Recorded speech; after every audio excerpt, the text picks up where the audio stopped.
Hi everyone, welcome to another edition of Words, Images, and Worlds, a decidedly literary edition, a writing-focused and reading-focused edition. We're talking about the book Literary Forensics, How Reading Can Make a Better Writer, and delighted to be talking with the author of that book, Gary McBride. Gary, thank you for joining. Jason, thank you. It's a pleasure to be here. Nice to have you. Nice to have you. I've had a chance to review the book and found lots to enjoy, so glad to talk about that. And what is your background? What is your background in teaching, writing? Please tell us a little bit about that. I've had many careers. I'm a trained classical musician. I was a professional musician for about 10 years. I realized I'd never make enough money to buy a decent piano, so I got into IT for about 20 years and decided that about 10 years ago I wanted the third act of my life to be as a novelist. And so I'll tell you more about that. But as far as teaching goes, I've um, been a piano teacher, I've been a conductor, I've actually taught piano at the university level, lecturing on 16th and 18th century counterpoint.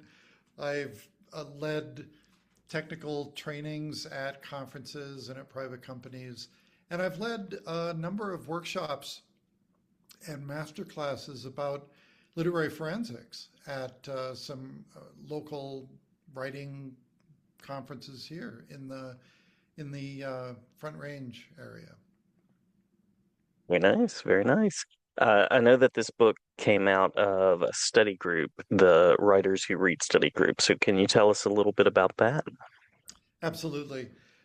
When I wanted to be a novelist, I hired a writing coach and wrote 5 novels, which the world will never see. But during that time, when I gave myself over to doing that full time, I was introduced to this whole idea of studying a novel as a group, with the idea of finding technique within the book itself. And after my coach stopped doing that, I was sort of starving for that community and that type of study.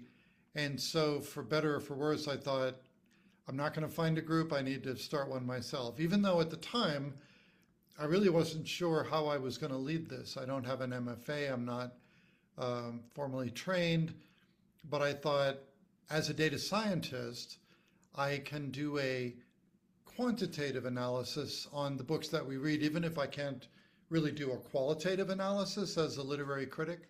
So I used my data science background to figure out how to do sentiment analysis and count the number of words and figure out the percentage of present tense, past tense, and just all, whatever metrics I could find. And those started at the sort of forefront of my meetings. But then as I learned more about literary criticism and as I gained more techniques into learning how to read like a writer, then those scientific type things moved way into the background. Because the goal was really about um, how can we learn how to read more incisively, but how can I pass that knowledge on? And it's really more of a group effort. It's we as a group figure out what we think is valuable to learn, and then we discuss it, figure out uh, how we came to these decisions, and what we're going to do about it. Nice, nice. Uh, what was the process like moving from the study group to then collecting in the form of the book? How did that come to be? Yeah, that's a great. Oh, how much time do we have? it's there's a. I'll try to condense my story as briefly as I can because at every step of the way, I I had self doubt. I don't know what I'm doing. I want to make sure to defer to people who I know are experts, and even among the group that I was leading. And at every step of the way, some of the members of the group said, this is really good. In fact, one of the members told me, who's a former professor at the University of Colorado, She said, I learned more in this group than I have learned more in this group than I did studying for my PhD. And I thought she was just being hyperbolic. And she said, no, no, I really mean that. You're really onto something here. She said, you should write a book. And I thought, again, who, me? I don't know what I'm doing. I don't have the deep, academic knowledge and all these topics. And then in the same way, another one of my members said, you really should be presenting this at writing conferences. And again, it was like, what do I have to contribute? I'm just a neophyte. And she said, no, seriously, Gary, you've really got something here that you should present to a greater audience. And so through the encouragement of those two people and the encouragement of a lot of other people, I thought, okay, I'm going to try to codify what it is that I've learned. And when I did that, when I started actually trying to figure out how is this body of knowledge going to be organized, I came to a huge realization, two realizations. One, I had always assumed that the structure of whatever it was that I was putting together would mirror the structure of a craft book on how to write, Mhm. because the two skills are kind of parallel, I thought, right?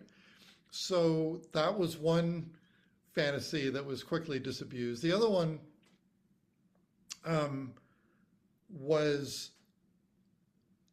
when I realized that reading requires so many skills that are different from writing. And I'll explain in a minute. But when I realized that there are so many different fields of knowledge and study that I would need to familiarize myself with to be able to write this book, I realized that there were no comps. There are no comps for this book that I've written. In other words, I'm blazing a trail. In pulling all these things together, I'm actually charting new territories. So I'll explain. If you've read any books on craft, I know you have, I know all of your audience have, they all follow a similar pattern, right? It's like structure, outlining, setting a scene, creating characters, point of view, all the basic writing skills. When you're a reader, you're approaching the work. The analogy that I like to use is it's like you're looking at the stars in the sky and you're trying to figure out who put them there and how. And so the author in this analogy is kind of like the Big Bang, right? It's like they have their creative explosion and all you see are a whole bunch of words. And so we as readers don't really understand what went into creating those words. We don't understand all the decisions that were made. All we can see are the residual effects. And so rather than approaching reading in the same way that you approach writing, by knowing all the things, as readers, we don't know anything. And so we have to approach it like a blank slate in that we have to look for the smallest clues to figure out what the intention of the writer is. And so we as readers hang on to very different things than writers do. Writers are thinking about, first and foremost, why do I want to write this book? What am I trying to say? Right? Am I writing this for enjoyment or am I trying to explore a deep psychological thing, or am I going through an existential crisis, or, what is the thing that I'm trying to portray? We as readers, what do we hang on to? If I ask you to describe the last great book you read, you're probably just going to tell me the plot, right? So we hang on to plot, whereas plot is usually not the first thing that a writer will be thinking about.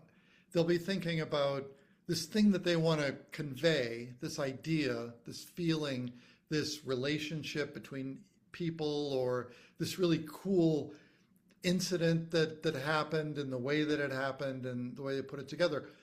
Plot tends to happen later, after the characters, after the motivations, after the real rationale for creating the work of fiction. So we're actually seeing the same sort of thing, but from opposite ends. Mm. And to be able to read in this way in which we try to get inside the mind of the writer, it requires things like uh, social psychology or discourse analysis or narrative analysis or, you know, hermeneutics or, you know, I mean, so many different disciplines in being able to figure out what an author is really saying. Interesting, interesting.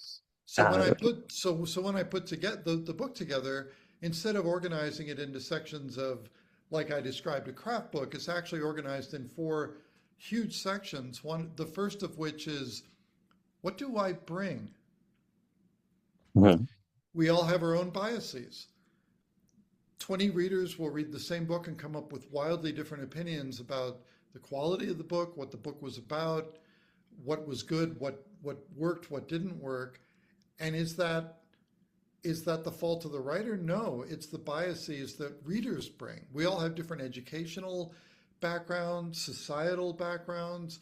You know, we're going to encounter characters that we're familiar with or completely unfamiliar with, situations.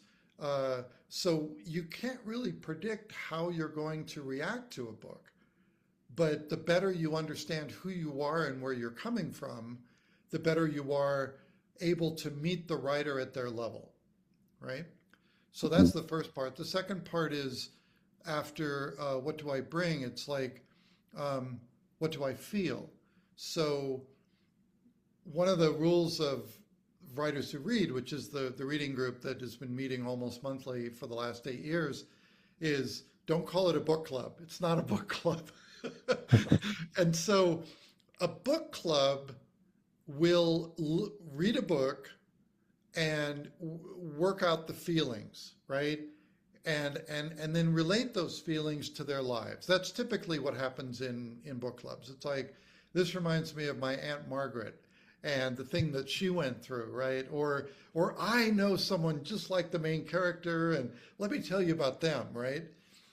So it's not that we ignore the feelings that a book generates in our in our hearts, but we use that as a place to start digging. I like to say X marks the spot. So if you're struck by a passage that you think, my God, that's great writing, or oh, that's horrible writing, or I'm bored, or I've already figured out the plot, or I'm totally engaged, or I'm upset, each one of those is a cue, and then you can look in the book and then it'll give you some guidance on, okay, you're upset. Let's break down what you're upset about. And to be upset, you have to have certain expectations. So what were your expectations going into the scene?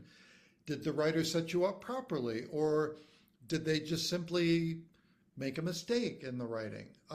Is it because this is outside of your area of expertise and you don't really understand it? Maybe that's what's frustrating or upsetting. So what I try to do is take every feeling that a book might elicit and then in my reference book provide you with a way to easily dig in and some tools to help you get underneath it to figure out what it was that made you feel that way. Because we don't, in our group, we don't just want to have the feelings, we want to be able to analyze it and always go back to the writing. So when I say we're not like a book club, I always make sure the conversation stays within the book, right?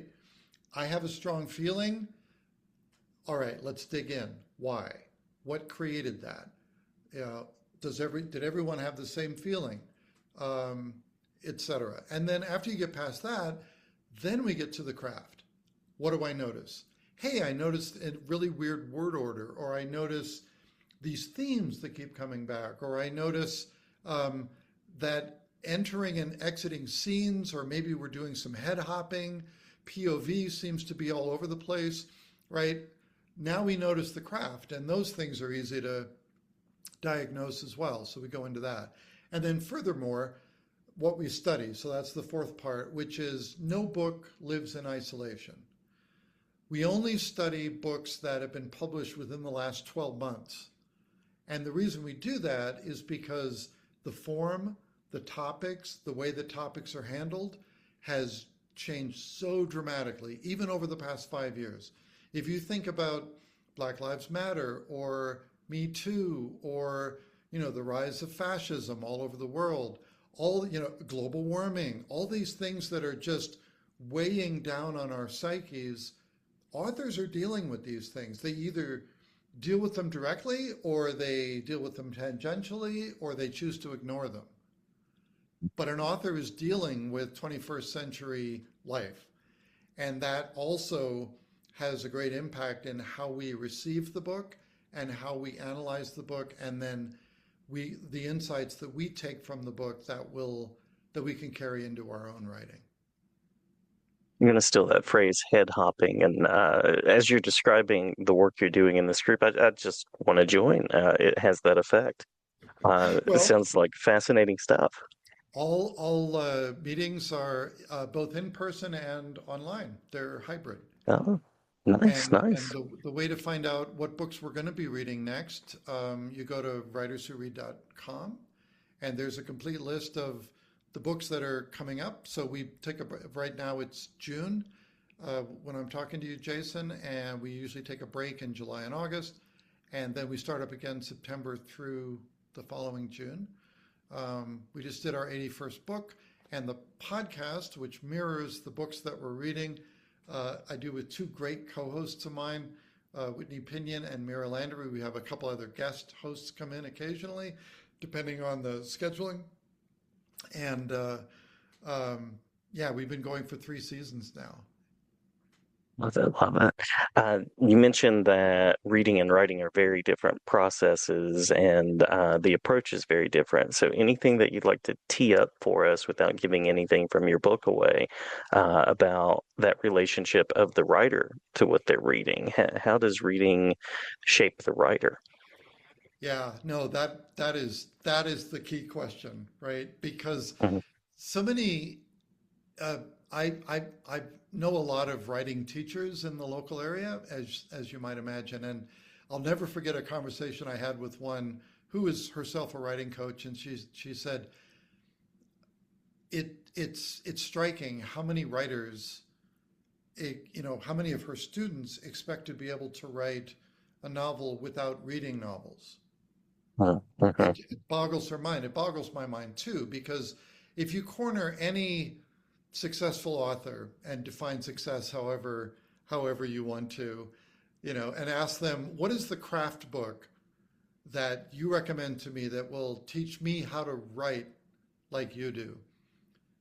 They'll all pretty much answer the same, and that is there is no such book. The best thing you can do is read. Read as much as you can. Read, read, read.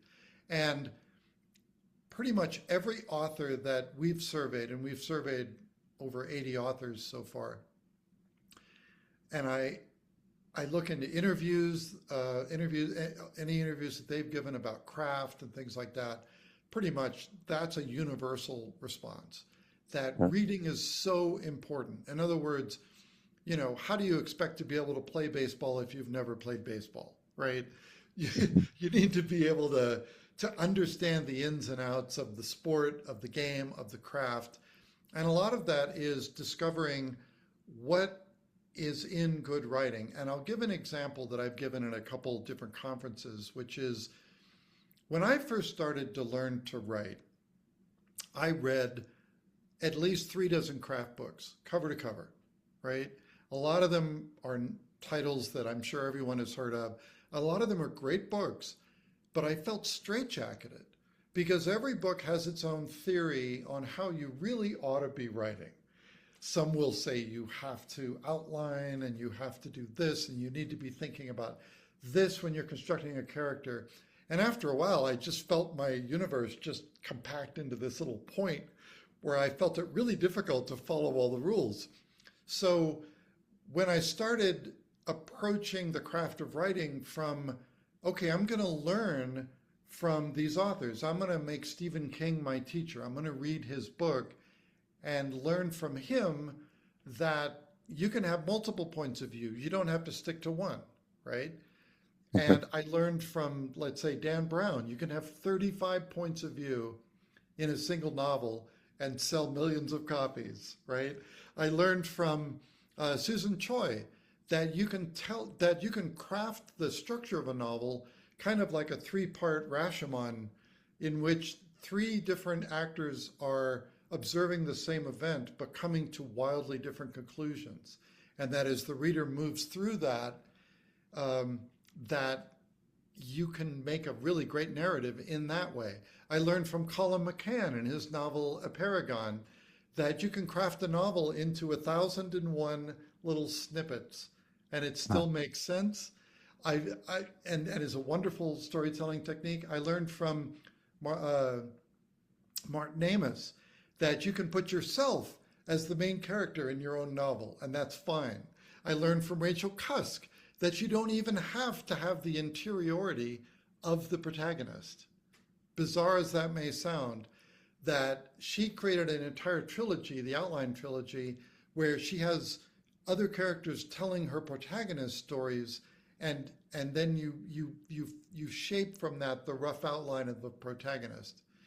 Mm. None of those things are in any craft book that I ever read, right? But these are all Mhm. things that I know I can do that. Well, maybe I can't do it, but it's legal. It's okay. You can do that. You can experiment. You can make the story the way that you want it. There are no rules. There are no hard and fast rules. Nice, nice. That leads us to the question of your writing path. Where are you growing next, and how would you like to explore in your journey? Oh gosh, I wish I could say I'm working on a novel right now, but I'm not. In fact, putting this book together, Literary Forensics, is has been such a monumental experience. I mean, um, I've been through the publishing process now, so I understand what authors talk about when they say they're totally sick of their book. I Yep. reread that book and proofed it so many times in so many different ways. I had so many different beta readers and some amazing copy editors and proofreaders and typesetters and designers go through the book, um, that I just it was published just in January of this year, so I've got to put some time between me and writing the next book. And I will say, it's made me very humble, this whole experience. Writing a novel is really, really difficult to do, and it requires sort of this five-dimensional counterpoint of being able to know yourself and understand society and understand how your writing is coming across, how it's being received in such a way you don't want to write too far above your reader, you don't want to write below your reader, you want to catch them on their level. You want to, and in this crazy world that we live in now, there are certain third rails that you want to try to avoid. I've observed how authors avoid those. Um, I, I- I've got too many stories, but I've learned that I'm so much better at observing other people's writing and analyzing it than I am writing my own. And someday I'd like to get back to writing fiction, but for right now, I am so happy to be sharing what it is that I've learned with a larger reading audience.